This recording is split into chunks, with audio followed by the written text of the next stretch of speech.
మత్తయి 10:14-15లో మీరు చెప్పిన సువార్తను అంగీకరించిన వారు శిక్షించబడతారు అంటున్నాడు. వాళ్ళని చెప్పమన్న సువార్త ఏమిటి? నేను సిలువపై మరణిస్తున్నాను, నేను 3 రోజులు తిరిగి లేస్తాను అనే విషయం కాదు. సువార్త అంటే దేవుని రాజ్యం సమీపించినది, మారు మనసు పొందండి అనే సువార్త ప్రకటించమన్నాడు తప్ప నా సిలువ మాత్రం ప్రకటించమనలేదు. ఆ సువార్తను మనం వాళ్ళని శిక్షిస్తా అన్నాడు. సువార్త పునరుద్ధానం రెండు ఒకటి కాదు. సువార్త ప్రకటించబట్టే పునరుద్ధానం గురించి ప్రకటించారు అని అన్నారు. ఏమండి, సండే స్కూల్లో చిన్నపిల్లాడికి కూడా తెలుసండి ఇలాంటివి. మా సండే స్కూల్లో సువార్తలో పునరుద్ధానమే ఉందండి. కొరింథీయులకు రాసిన మొదటి పత్రిక 15వ అధ్యాయము మొదటి 3 వచనాలు చూడండి ఏమనుందో. నాకు ఇవ్వబడిన ఉపదేశమును మొదట మీకు అప్పగించింది అదేదనగా, లేఖనముల ప్రకారం క్రీస్తు మన పాపముల నిమిత్తం మృతి పొందెను, సమాధి చేయబడెను, లేఖనముల ప్రకారము తిరిగి లేపబడెను. అంటే పునరుద్ధానం గురించి ఎందులో ఉంది? సువార్తలో ఉంది.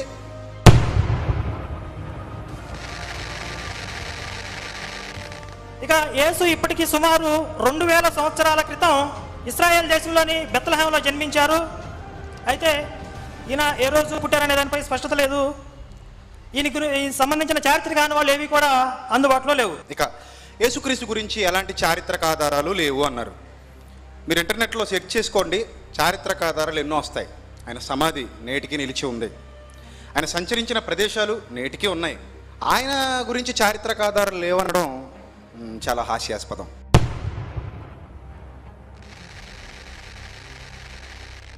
భాగవతం 2వ స్కందం 198వ పద్యం పేజీ నెంబర్ 216 నందు, కలియుగంలో వర్ణాశ్రమ ధర్మాలు అంతరించిపోతాయి, శూద్రులు రాజులైపోతారు. అంటే శూద్రులు రాజులు కాకూడదు. బడుగు బలహీన వర్గాల్లో ఎవరు రాజులు కాకూడదు, గొప్పవాళ్ళు కాకూడదు, వాళ్ళ పాలకులు కాకూడదు, వాళ్ళు ఎవరిని పరిపాలించకూడదు, వాళ్ళు ఎప్పటికీ సేవలు చేసుకుంటూనే ఉండాలనేది ఇక్కడ భావనగా మనకు కనబడుతుంది. అలాంటి సిచ్యువేషన్లో కల్కి అవతారంలో వచ్చి మళ్ళీ ధర్మాన్ని స్థాపిస్తారన్నట్టుగా మనకి ఇక్కడ రాయబడింది. అంటే శూద్రులు రాజులు కాకూడదు అనేదే కృష్ణుని యొక్క ధర్మం. అందుకే కల్కి అవతారంలో మరలా రాబోతున్నారు అన్నట్టుగా మనకి ఇక్కడ కనబడుతుంది. ఒకవేళ ఇదే నిజమైతే ఒక భారతీయుడిగా నేను ఏం కోరుకుంటానో తెలుసా? కల్కి అవతారం ఈ భూమి మీద సంభవించినప్పుడు అంబేద్కర్ గారు మళ్ళీ పుట్టాలని నేను కోరుకుంటాను. ఎందుకంటే వర్ణాశ్రమ ధర్మాన్ని ఆయన కూడా వ్యతిరేకించారు. రైట్. ఈయన 40 నిమిషాల పాటు ప్రసంగం చేశారు.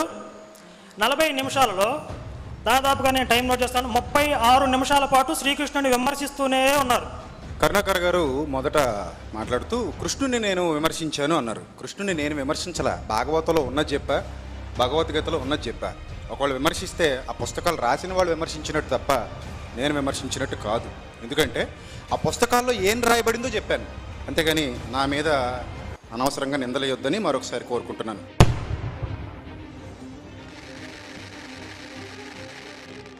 నేను ఇప్పుడు యేసుని విమర్శించాలనుకుంటే అనేక అంశాలు ఉన్నాయి. అలాగే లోక 7వ అధ్యాయం 38వ వచనంలో ఒక స్త్రీ యేసు పాదాలపై పడి ముద్దులు పెట్టుకుంది.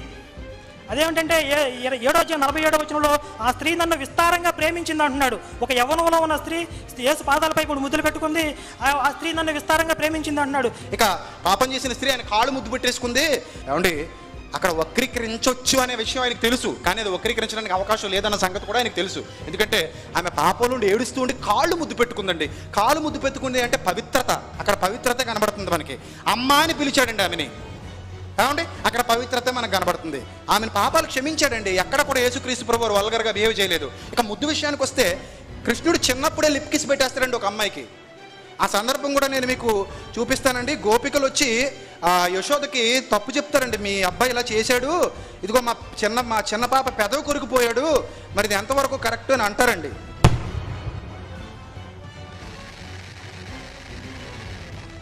భాగవతం 11వ స్కందం 80వ పద్యం పేజీ నెంబర్ 318. శిశుపాలుడు, పాండ్రకుడు, నరకుడు, మురుడు, జరాసంధుడు, కాలయవనుడు వసుదేవుని తనగా కృష్ణునితో వైరం పెట్టుకుని కూడా ముక్తిని పొందారని ఉందండి. ఏమండి, ఇది దుష్ట రక్షణ అవుతుంది తప్ప దుష్ట శిక్షణ అవదండి.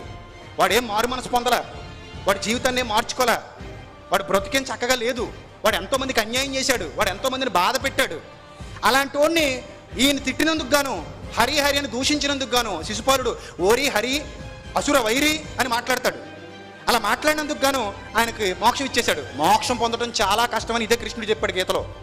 కంసుడు శిశుపాలుడు మోక్షాన్ని పొందారు, వాళ్ళు అన్యాయస్తులు కదా అని చెప్పారు. శత్రుభావంతో స్మరించారు కనుక వాళ్ళకి మోక్షాన్ని ఇచ్చాడు తప్ప వాళ్ళు చేసిన దుష్ట పనులకు కాదు. దుష్ట పనులకు శిక్షించాడు, ఈ లోకంలో శిక్షించాడు. అదే వాళ్ళు కేవలం దుష్ట పనులు మాత్రమే చేసి శ్రీకృష్ణుని నామస్మరణ చేయకపోతే నరకానికి పోయేవారు. శ్రీకృష్ణుని నామం వాళ్ళు పట్టుకున్నారు కనుకే రక్షించబడ్డారు. ఏమంటే కృష్ణుడు దూషించారని బాధపడక్కర్లేదు, హరినామస్మరణ చేసినందుకు వాళ్ళు వెళ్ళిపోయారు అన్నాడు. మరి పుస్తకం ఏంటండి, కృష్ణుని దూషిస్తే తొక్క తీసేస్తామని రాశారు. మరి వదిలేచ్చు కదా, వాళ్ళు ఎలాగో ముక్తులు పొందుకుంటారని వదిలేచ్చు కదా. ఎందుకండి పుస్తకాలు, మరి ఎందుకండి పోరాటాలు, ఎందుకండి గొడవలన్నీ? ఎవడో కృష్ణుని దూషించాడట, వాడిని కొట్టేస్తాం, చంపేస్తాం, పొడి చేస్తాం, ఇరి చేస్తాం. ఎందుకంత అవసరం ఏముంది? వాడు మోక్షానికి వెళ్ళిపోతాడు కదా. ప్రేమగా బాగానే తిట్టావురా బాబా అని వదిలేయండి వాళ్ళని. నేను దాన్ని అంగీకరించనంటే ఒకవేళ అలాగ ఎవరైనా పాస్టర్ ఎవరైనా హైందవ మతాన్ని కించపరిస్తే నేను వెనకుండి అవసరమైతే వాడి మీద చర్యలు తీసుకుంటాను. అలాగ ఆల్రెడీ గతంలో నేను చర్యలు తీసుకున్నాను, పోలీస్ స్టేషన్లో కేసు కూడా నమోదు చేయించాం. అది నాకున్నటువంటి సంస్కారం.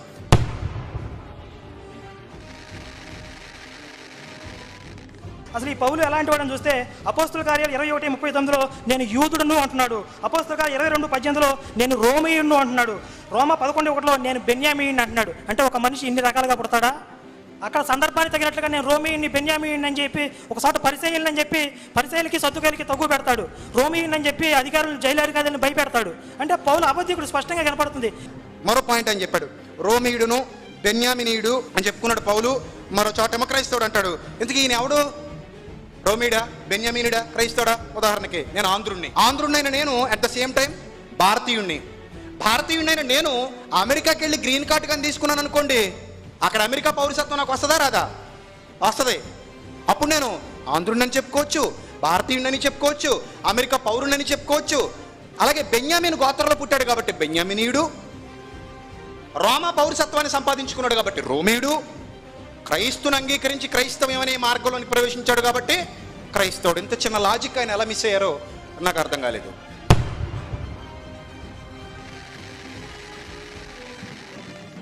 మొదటి వాదనలో కరుణాకర్ గారు మాట్లాడుతూ ప్రాణం పెట్టాను పాపల కోసం అన్నది ఎక్కడా లేదు, ఆయన ఇష్టపడి పెట్టలేదు అన్నాడు. నేను తనకు తానుగా అప్పగించుకున్నాడు లొంగిపోయాడని చూపించినప్పుడు ఈ రౌండ్లో ఒప్పుకున్నారు. చాలా సంతోషం. మొదట కాదన్నారు, ఈ రౌండ్లో ఒప్పుకున్నారు. తర్వాత వీడియో వచ్చిన తర్వాత వినండి కావాలంటే. ఇక యేసు తనంతట తానే ప్రాణం పెట్టుతున్నాను అని చెప్పాడు అని చెప్పారు. యేసు తనంతట తాను ప్రాణం పెడుతున్నాడు, లేకపోతే ఇష్టపూర్వకంగా వెళ్ళి లొంగిపోయాడు. అయితే అది పాప క్షమాపణ కోసం అని ఎక్కడా చెప్పలేదు. రైట్.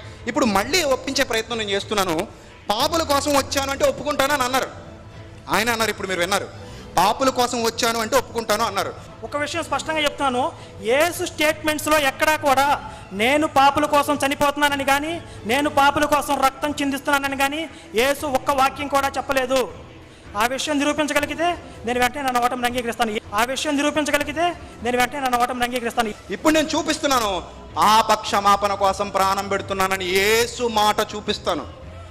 సువార్తలో పత్రికల్లో ఎవరో చెప్పినవి మాకొద్దు, ఆయన మాట చెప్తే మేము నమ్ముతా ఉన్నారు కాబట్టి లోకా సువార్త 24వ అధ్యాయము 44వ వచనం జాగ్రత్తగా చూడగలిగితే ప్రియమైన దేవుని వల్ల అక్కడ ఏమని రాయబడింది? అంతటా ఆయన మోషే ధర్మశాస్త్రంలోను ప్రవక్తల గ్రంథాలలోను కీర్తనల్లోను నన్ను గూర్చి వ్రాయబడినవని నెరవేరవలని నేను మీ యొద్ద ఉండినప్పుడు మీతో చెప్పిన మాటలు నెరవేరినవని వారితో చెప్పాను.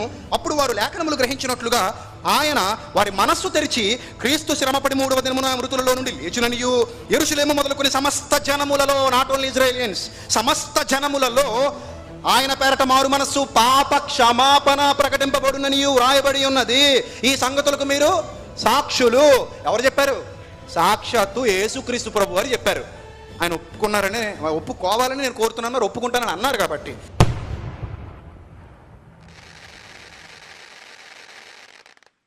భాగవతం 3వ స్కందము 377 నుంచి 388 పద్యాలు. విభూతి యోగం 33వ శ్లోకం. కృష్ణుడు విభూతి యోగమునందు బ్రహ్మదేవుడుగా నన్ను ఎరుగుము అంటాడు. ఆ బ్రహ్మదేవుడు తన సొంత కుమార్తెను అనుభవించాడు. ఇది పాపం కాదా? ఇలాంటి వాడిగా నన్ను ఎరగమని కృష్ణుడు ఎందుకు చెప్తాడు?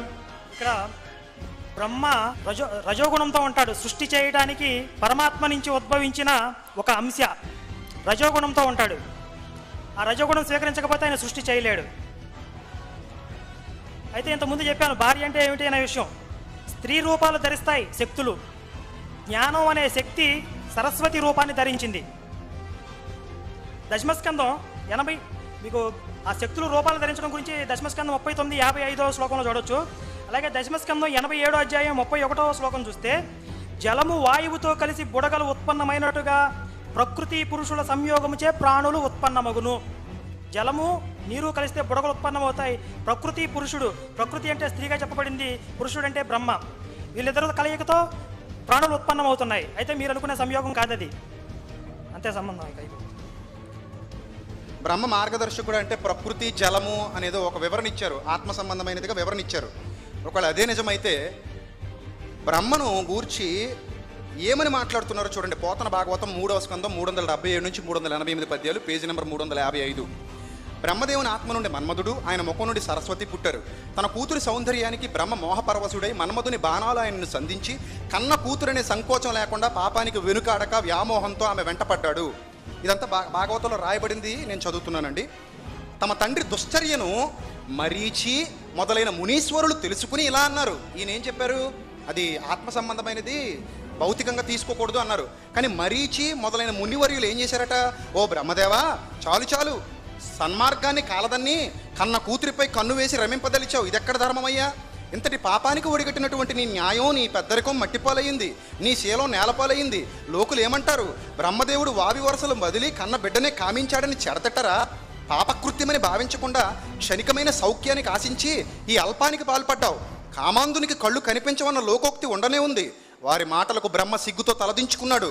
వెంటనే తన శరీరాన్ని పరిత్యజించి నిషిద్ధం కాని కామంపై ఆసక్తి గల మరొక దేహాన్ని ధరించాడు. వెంటనే అతని ముఖము నుండి పరమధర్మ ప్రబోధకాలైనటువంటి వేదాలు పరిపూర్ణ స్వరూపాలతో ఆవిర్భవించాయి అని వ్రాయబడింది. భాగవతం 7వ స్కందం 422వ పద్యంలో చివరికి కూతురుపై వ్యామోహంతో బ్రహ్మ ఆమెను భార్యగా చేసుకున్నాడని ఉంది. భాగవతం 10వ స్కందం ఉత్తర భాగం 1154 పద్యం, పేజీ నెంబర్ 245లో బ్రహ్మ తన పుత్రికనే కామించి శృంగార క్రీడకు ఉపక్రమించాడు అని రాయబడింది. అలాగే భాగవతం 5వ స్కందం 2వ ఆశ్వాసం 148వ పద్యం, పేజీ నెంబర్ 359 నందు మోహంతో కామంతో కళ్ళు కనబడక వాయు వరసలు లేకుండా ప్రవర్తించిన వారిని నరకంలో తీవ్రమైన కొరడాలతో కొట్టి గనగన మండుతున్న ఉక్కు బొమ్మలను కౌగులించుకోమని ఆజ్ఞాపిస్తారనుంది. శాస్త్ర ప్రకారంగా ఆయనకి శిక్ష విధించాలి. మరి ఆయన దీన్ని ఆత్మ సంబంధమైనది అని చెప్పారు. అలాగే బృహస్పతి గురించి కూడా అలాగే రాయబడింది. బృహస్పతి తప్పు చేసినట్టుగానే రాయబడింది తప్ప ఆత్మ సంబంధమైనట్టుగా ఇక్కడ లేదు, శరీర సంబంధమైనట్టుగానే ఉంది. తన సొంత ఆ వదిన గారిని చెరిచి ఆ వీర్యం లోపలికి వెళ్తుంటే లోపల ఉన్న గర్భంలో ఉన్న బిడ్డ బయటకు తన్నేస్తే ఆ వీర్యం నేల పడిపోతుంది, 2 బిడ్డలు పుడతారు. ఇతన్నేమో గుడ్డివాడైపోమని శపించేస్తాడు బృహస్పతి. ఆ తర్వాత ఆ బిడ్డలు పెంచమంటే పెంచకుండా వదిలేసి వెళ్ళిపోతాడు. కాబట్టి ఈ వాస్తవాలు గమనించాల్సిందిగా మీ అందరినీ ప్రేమపూర్వకంగా కోరుకుంటూ నా మాటలు ముగిస్తున్నాను. అందరికీ ధన్యవాదాలు, సంతోషం. అసత్యాన్ని ఆకాశమంత ఎత్తులో చూపించాలని అడవి గాడిదలు ఓండ్ర పెడుతుంటే క్రైస్తవుడు సత్యాన్ని స్థాపించడానికి గాండ్రిస్తున్నాడు.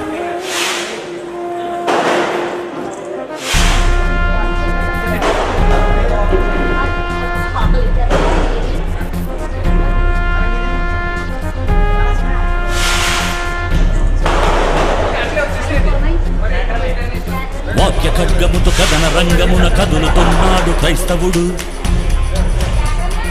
అడ్డు తగిలే అపవాది అనుచరుల కుట్టుక తింపే నిజబలుడు.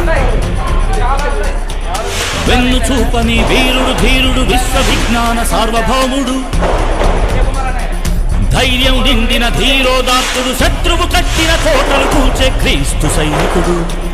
క్రీస్తు సైనికుడు, క్రీస్తు సైనికుడు, క్రీస్తు సైనికుడు.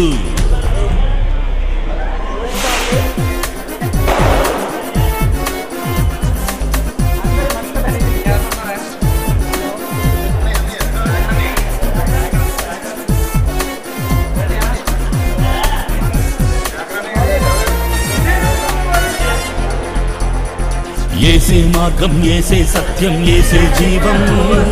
యేసు ద్వారాని పునరుత్థానం నిత్య జీవితం. ఏసే మార్గం, ఏసే సత్యం, ఏసే జీవం. యేసు ద్వారాని పునరుత్థానం నిత్య జీవితం. యేసుక్రీస్తులో తప్ప లేదు లోకాల రక్షణ.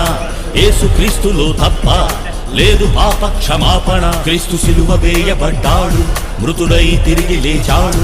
ఇది కాదనేవాడు ఎవడు? ఆ దేవుడే రుజువు చేశాడు. క్రీస్తు సిలువ వేయబడ్డాడు, మృతుడై తిరిగి లేచాడు. ఇది కాదనేవాడు ఎవడు? ఆ దేవుడే రుజువు చేశాడు.